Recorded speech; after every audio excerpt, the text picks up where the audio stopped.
성경 시편 115편에 있는 말씀을 제가 봉독해 드리겠습니다. 시편 115편 1절 말씀부터 13절 말씀까지입니다. 여호와여, 영광을 우리에게 돌리지 마옵소서. 우리에게 돌리지 마옵소서. 오직 주는 인자하시고 진실하심으로 주의 이름에만 영광을 돌리소서. 어찌하여 문나라가 그들의 하나님이 이제 어디 있느냐 말하게 하리이까? 오직 우리 하나님은 하늘에 계셔서 원하시는 모든 것을 행하셨나이다. 그들의 우상들은 은과 금이요 사람이 손으로 만든 것이라.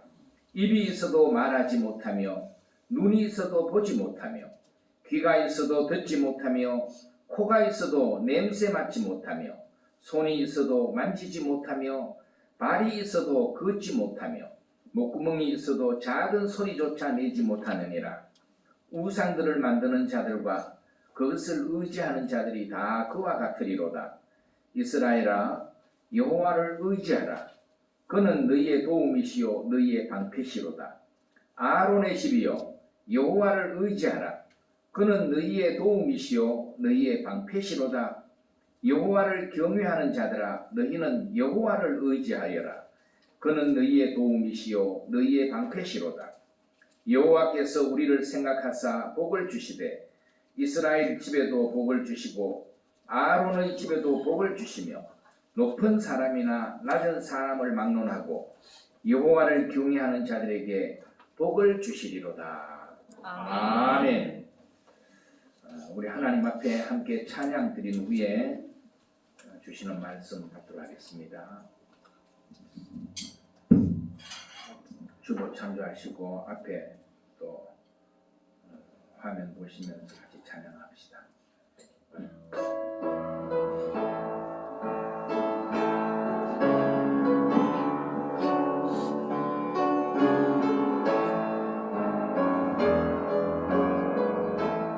괴로울 때 주님의 얼굴 보라.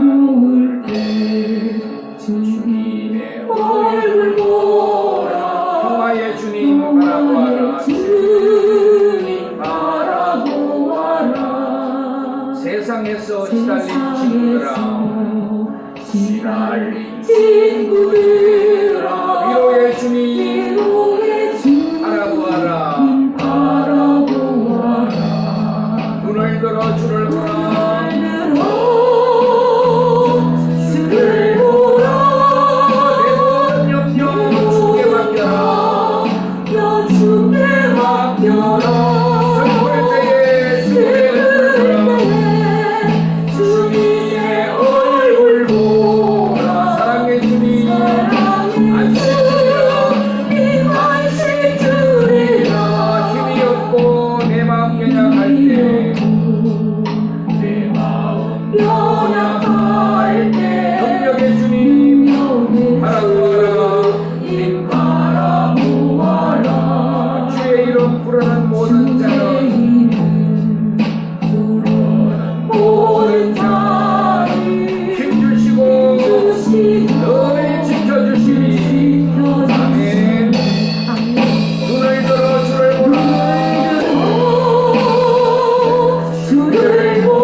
소망 없는 나그네 길 소망 없는 나그네의 길 방황하고 헤매이며 정처 없이 살아왔네. 정처 없이 살아왔네. 의지할 곳 없는 이 몸 의지할 곳 없는 이 몸 위로받고 살고 파서 위로받고 살고 파서 세상 유혹 따라가며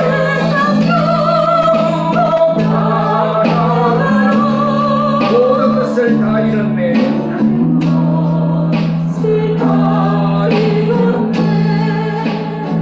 무거운 짐 능해지고 쉴 곳 없어 애쓰고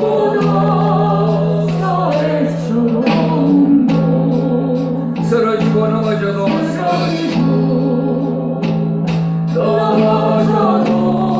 위로할 자 내겐 없었네. 세상에서 버림받고 귀한 세월 방탕하다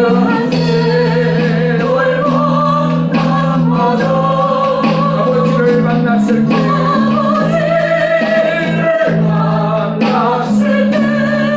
내 힘을 깨달았네.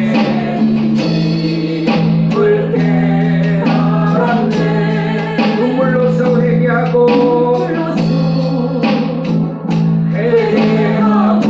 아버지의 품에 안겨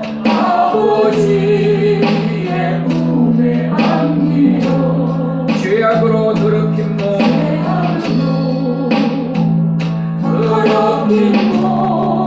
십자가에 못 박았네.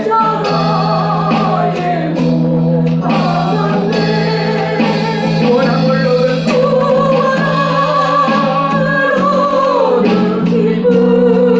세상에서 제일이라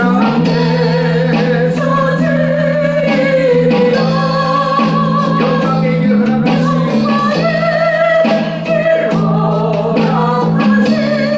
내 주 예수 찬양하네.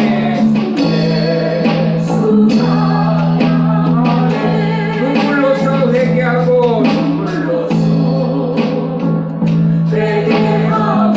아버지의 품에 안겨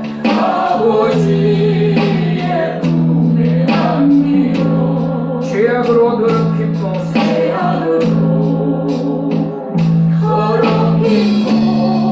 십자가에 못 박았네.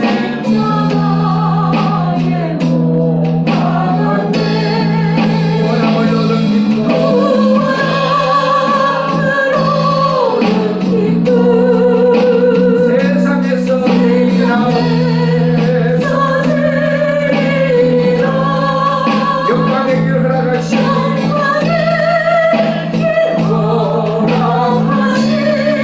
내 주 예수 찬양하네.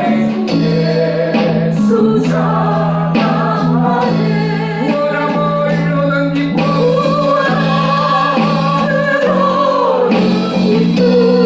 세상에서 제일이라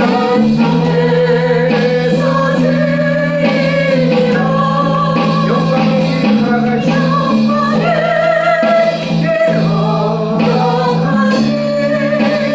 내 주 예수 찬양하네. 내 주 예수 찬양하네.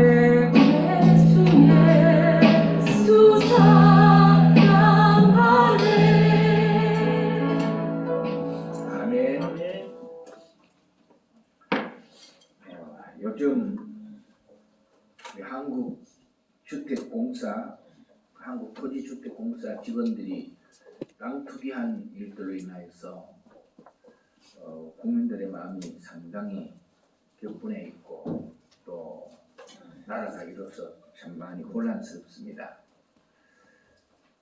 이런 말이 있습니다. 백박이 불여일배 그런 말이 있습니다. 무슨 뜻이냐면은 100명의 박사들의 실력보다가 한 사람의 백이 더 세다 그런 의미가 시민으로서 빽이 이제 통하는 사회를 빗대어서 그렇게 지어낸 말입니다. 주로 공기업의 사장들이 정권의 빽을 힘입고 이제 낙하산으로 사장 자리에 앉는 경우들이 참 많지 않습니까? 그래서 그 빽으로 그런 아주 귀한 자리에 앉을 때 대단한 것 같았지만, 그러나 그 빽의 낙하산 줄은 언제까지 그들의 도움이 되지 못하고 또 방패화되지 못합니다. 그 줄들이 어느 순간 끊어지게 되고, 그 줄이 끊어지는 순간 추락하는 경우들을 우리가 수도 없이 많이 보고 있지 않습니까? 그런데도 사람들은 역시 어떤 이 세상의 빽, 나를 도와줄 어떤 든든한 끈끈한 그 줄을 의지하고 살려고 굉장히 혈안이 되어 있죠. 여러분은 무엇을 의지하고 인생을 살아가고 있습니까? 오늘 한번 그 부분을 우리가 한번 깊이 한번 다시 한번 되새겨 봅시다. 여러분들에게는 든든한 빽이 있습니까? 나를 붙들어서 나의 등 뒤에서 배 위에서 넘어지지 않도록 붙들어 주시고 지켜주시는, 참으로 잠깐 대단한 빽인 것 같지만 그거는요 오히려 자기 인생을 망치는 빽들이 쏟는 것이죠. 여러분은 지금 어떤 줄을 붙잡고 인생을 살아가고 있습니까?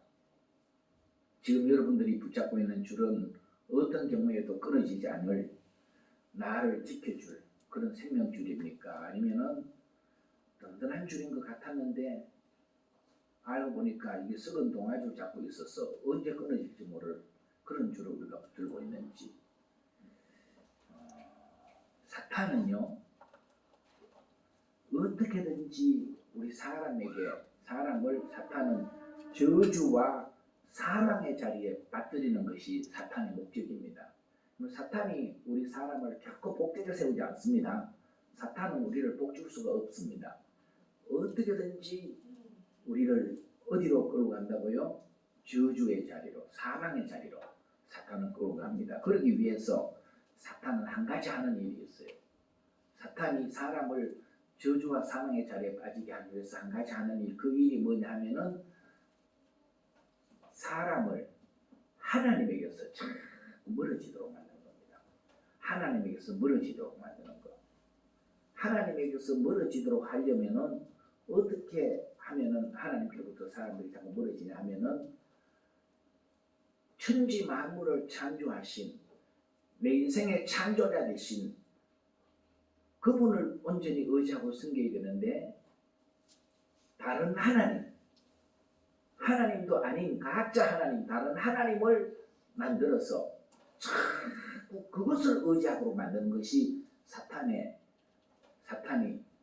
사람으로 하여금 하나님에서 멀어지도록 만드는 한 방법입니다.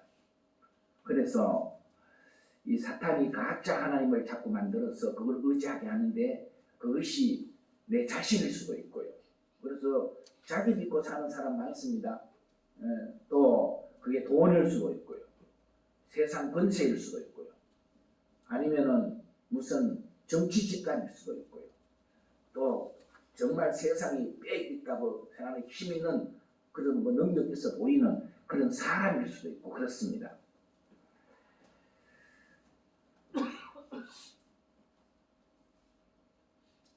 그래서 우리가 하나님을 의지해야 될 사람이 하나님보다가 그런 것들을 더 의지하게 되면은 하나님에게로부터는 점점 멀어지게 돼 있고, 그러지 않겠습니까?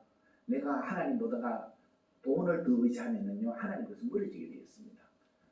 또 내가 하나님보다가 또 어떤 세상 권력의 정치에 이런 데 미쳐 있으면 또 점점 그 때문에 그게 우선이고 하나님께서 멀어지게 되고, 하나님에게서 멀어지게 되면은 자연히 인생은 사람은 점점 태양에서 햇빛이 가려지면은 결국은 그 식물은 점점 시들어 가듯이 인생도 점점 그렇게 힘들어지고 또 어려워지고 불행해져 갑니다. 이 사탄의 교모한 덫에 걸린 사람들이 두려워하는 것이 있어요. 그 무엇을 두려워하느냐 하면은 내가 지금 하나님께로부터 멀어지고 있구나 하는 것을 두려워하는 게 아니고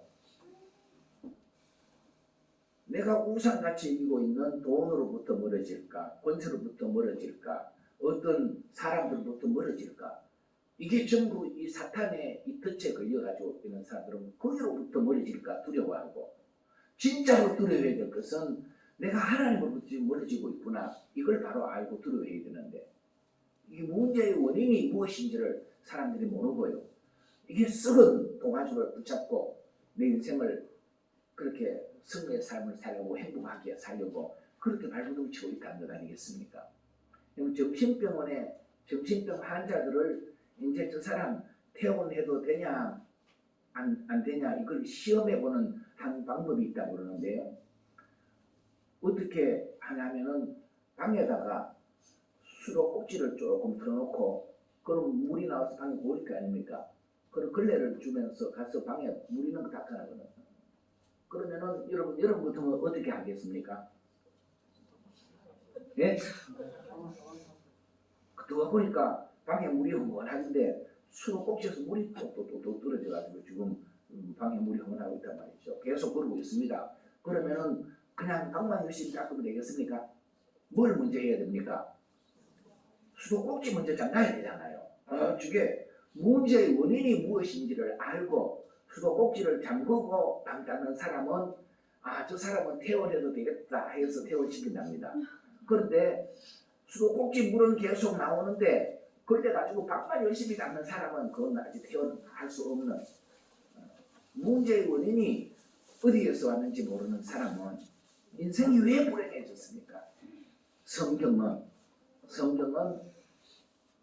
생명에 거는 대신은 하나님으로부터 멀어질 때 우리 인생은 불행해진다.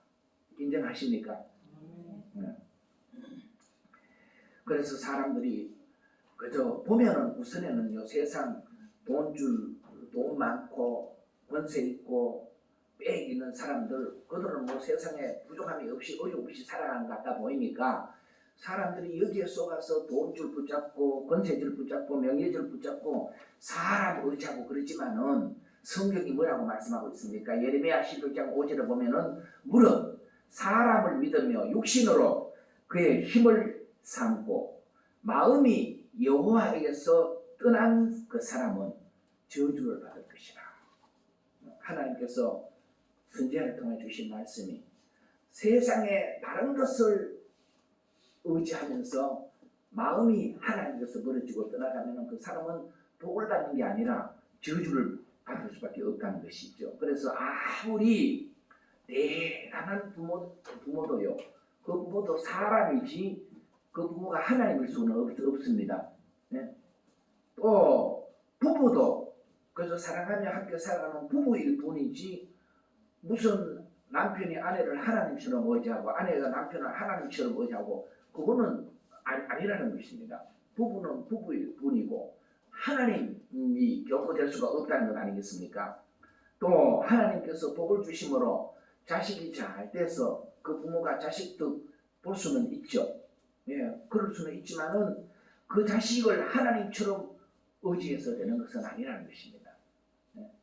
사람은 한계를 지닌 하나님과는 존재 자체가 다른 이런 한계가 분명히 있는 이런 인생일 뿐이라는 것을 우리는 다시 한번 생각해야 될 것입니다. 그래서 사람의 지혜는 지혜와 그 능력은 너무너무 대단한 것 같아 보여도 지금 사람이 하는 일들이 얼마나 놀랍습니까?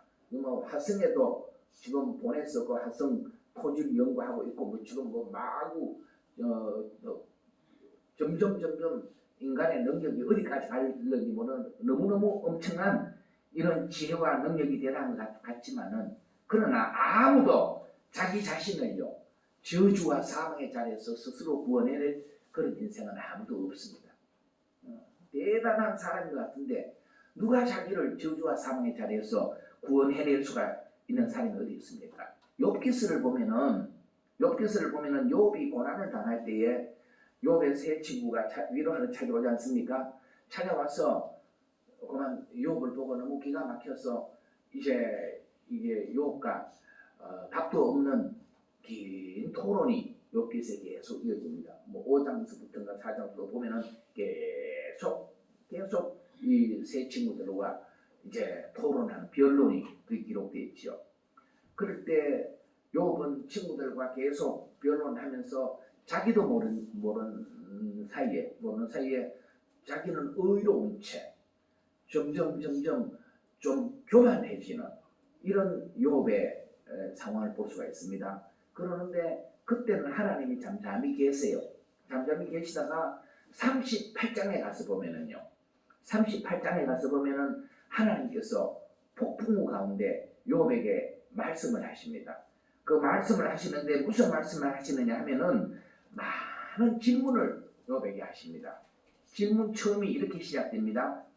거기 보면은 내가 땅에 기초를 놓을 때에 네가 어디 있었느냐, 이 질문으로부터 시작해서 41장까지 하나님께서 계속 욥에게 많은 대답해봐라 하시면서 질문을 하시는데, 많은 그 질문을 정리해서 이렇게 질문의 유형을 한번 살펴보면은요, 두 가지입니다.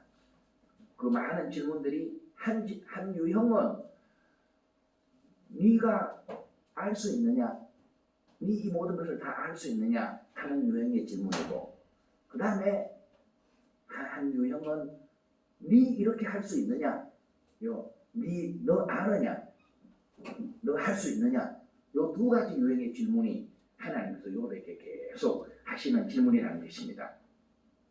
이 두 유형의 질문을 통해서 하나님께서 욥과 오늘 우리에게 알려주시고자 하시는 것은 결국 우리 인생의 무지함과 무능함, 우리가 다 아는 것 같아도 우리는 전지한 자가 될 수가 없고요, 무지한 자고, 우리는 뭐든지 할 수 있어 보이지만은 우리는 결코 모든 것을 다 할 수 있는 그런 존재가 아니라 무능한 자라는 것을 하나님께서 깨우쳐 주신다고 주시고 있죠. 그래서 그 뒤에 40장 14절에 보면은요, 이런 말씀을 하십니다. 그리하면 내 오른손이 너를 구원할 수 있다고 내가 인정하리라, 이런 말씀입니다.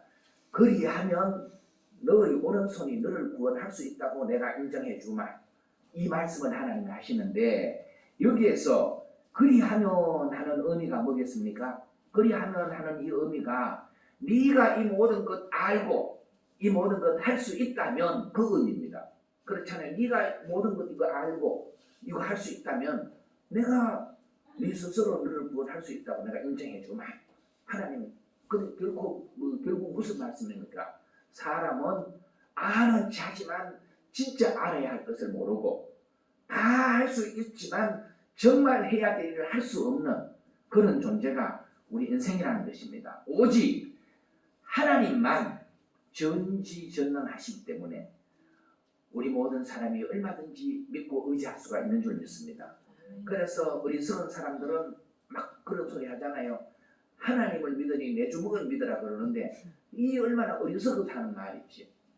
하나님께서 결국 너 아느냐, 너 할 수 있느냐, 그 질문 앞에 누가 내가 압니다, 내가 할 수 있습니다, 그렇게 대답할 수 있는 인생이 어디 있겠냐 말이죠. 여러분, 오직 모든 것을 아시는 전지하신 분은 하나님 한 분이십니다. 아멘. 모든 것을 능히 이룰 수 있는 분은 전능하신 하나님 한 분이십니다. 아멘. 우리가 믿는 하나님은 전지전능하신 하나님이시기 때문에 우리는 얼마든지 그분을 믿고 의지할 수가 있음을 감사하고 찬양합시다. 아멘.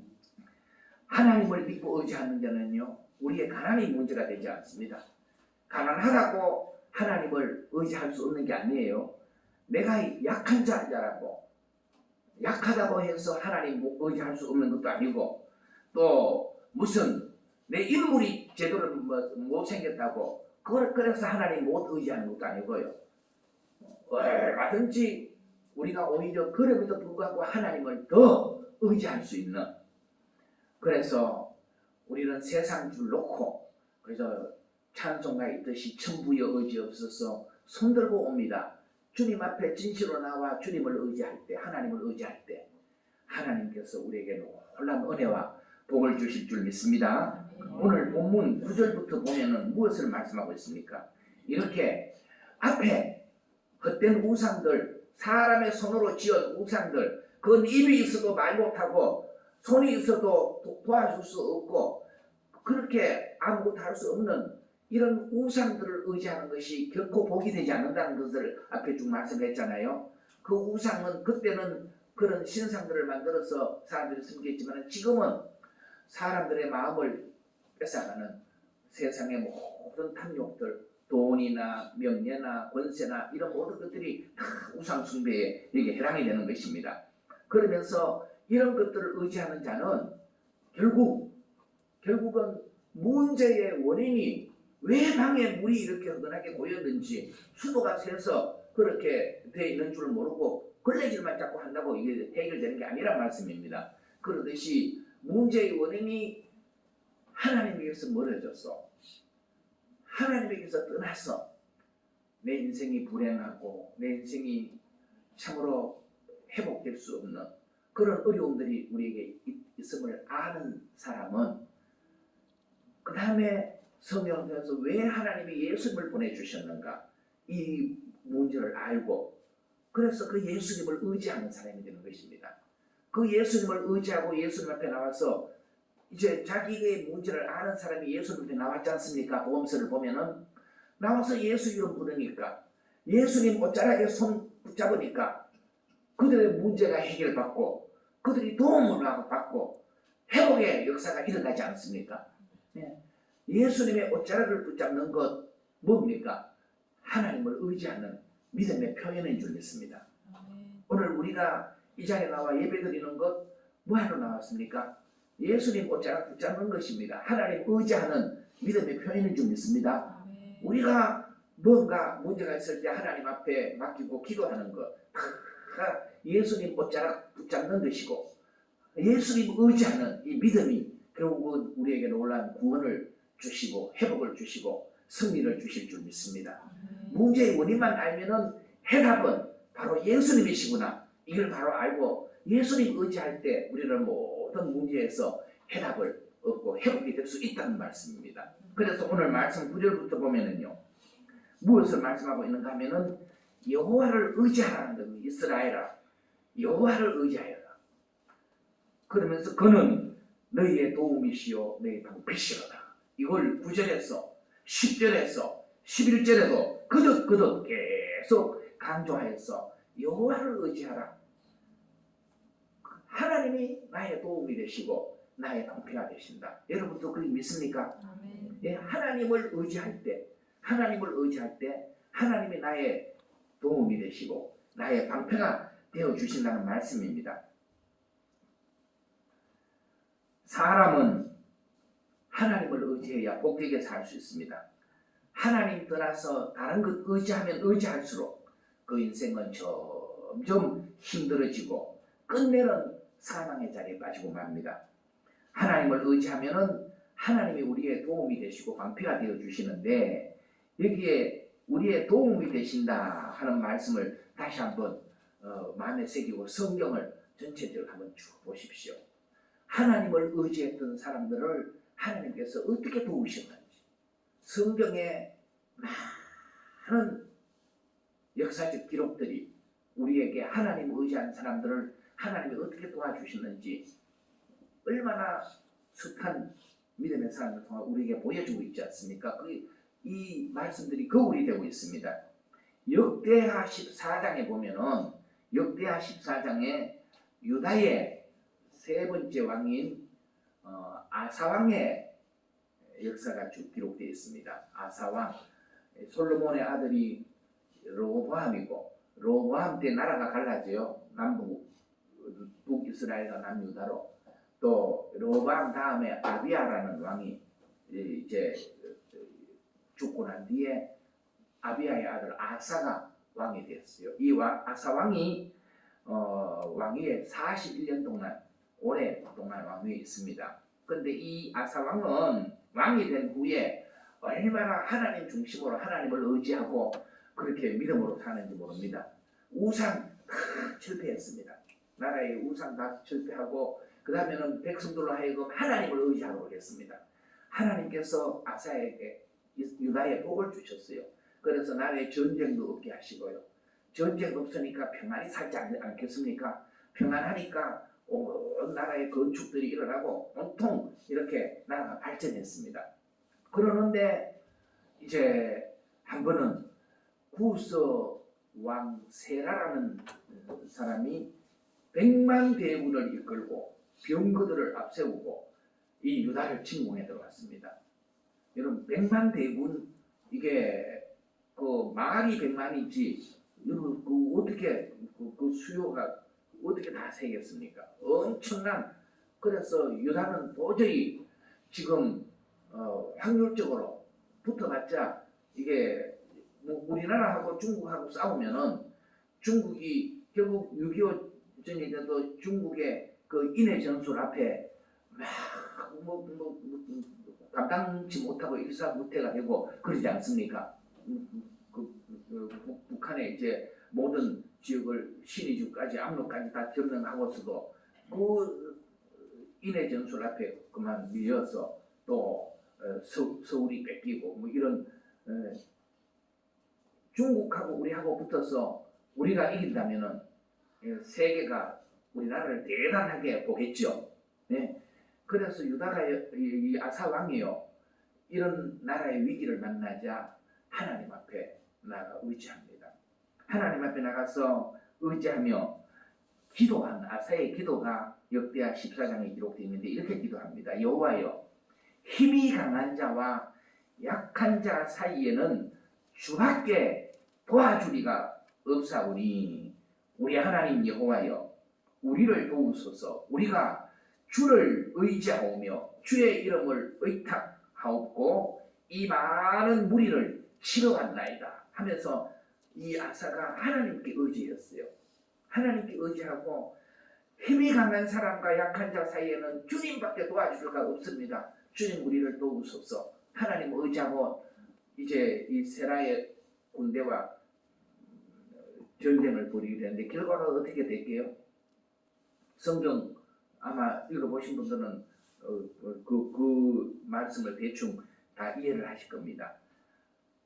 그 100만 대군이요 하나님께서 역사하시니까 그냥 이 유다 이 아사왕 앞에서 쫓겨서 그냥 이들이 다 그 100만 대군이 다 결국은 전쟁에서 패하게 되고요.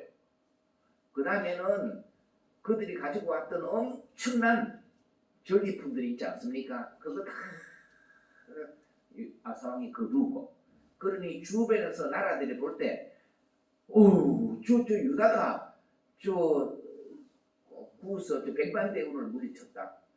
이게 그래서 유다를 주변에서 얼마나 두려워하지 않겠습니까? 이런 큰 하나님이 도우시니까 사람으로서 생각할 수 없는 이런 놀라운 역사가 일어나게 되었어요. 그런데 사람은요 끝까지 이렇게 그 믿음으로 하나님을 의지하고 나가면 얼마나 복되겠습니까? 그런데 아사도 왕위에 오래 있으면서 점점 처음에는 그렇게 하나님 의지하고 잘했는데 늦게 갈수록 이제 이게 변질이 됩니다. 아사가 왕위에 있은 지 36년째 그때 이제 북이스라엘의 바사라는 왕이 그때 이게 이스라엘 사람들이 자꾸 이제 예루살렘에 성전에 가서 예배하려고 그러고 믿음으로 사는 사람들이 그렇게 자꾸 넘어오니까 그걸 막고 또 유다와 전쟁을 하기 위해서 유다의 국경에 있는 라마를 와서 이제 그 요새를 건축하고 막 이렇게 그들 북이스라엘 사람들이 남쪽으로 못 내려가도록 그렇게 막는 그런 일을 했어요. 그러니까 아사가 그때 이제 무슨 일을 하냐면은 성전에 있는 곳간의 은금과 또 왕궁의 은금들을 이게 모아가지고 아람 왕 베나다드에게 그걸 이렇게 갖다 주면서 내 부탁이 하나 있는데, 이제 그때 아람 나라는 북이스라엘하고 같이 이렇게 또 이제 이스라엘이 북쪽으로 쭉 가서 북쪽에 있는 곳이 다한이라는 곳인데, 거기에서 넘어가면은 지금의 시리아, 그때는 아랍 그 나라하고 국경을 맞대고 있단 말이죠. 그래서 이제 이걸 갖고 북이스라엘을 좀 한 방 먹여주십시오. 미사일 한 방 날려달라는 거죠. 그러니까 바하사가 그 아람 왕 베나다시 그걸 받고 북이스라엘 다한과 그 몇 성읍들을 칩니다. 그러니까 바하사가 이쪽에 남쪽에 그 라마성을 건축하던 것을 중단하고 그 막으로 갔어요. 그 사이에 이제 아사 왕은 거기 가서 그 모든 제목들 다 가져와 가지고 이제 보면은 외교적인 수완을 벌여서 문제를 해결하려고 한 것 같이 굉장히 그렇게 보이지만은, 이게 이제 선지자는 그렇게 말합니다.